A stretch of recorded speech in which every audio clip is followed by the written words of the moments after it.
Welcome to Burlap Teachers. Enjoy the video. Start by creating a new Scratch project and renaming the cat to Cookie. Make the cookie sprite 150% for easier clicking. Make 3 variables for all sprites: score, cookies per click, and cookies per second. Initialize score to 0, cookies per click to 1, and cookies per second to 0 when the green flag is clicked. Add a backdrop named Shop and create a list called Upgrades to store upgrade names and costs. Position the Cookie Center stage and hide unnecessary sprites so the interface is clean and responsive. Program the cookie so that when it is clicked, it changes score by the value of cookies per click and plays a pop sound for feedback.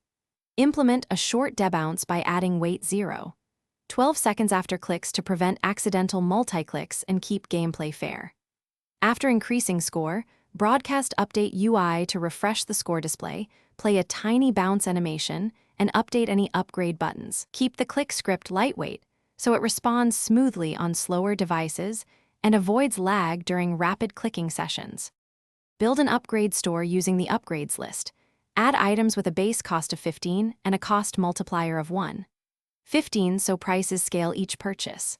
When a player buys an upgrade, subtract the cost from score and then increase either cookies per click or cookies per second accordingly. Broadcast update UI and play a purchase sound. Implement autosave by storing score, cookies per click, and upgrades in cloud variables if available. Otherwise, save locally every 30 seconds and on project stop to preserve progress between sessions. Thanks for watching. Consider subscribing if this video helped you.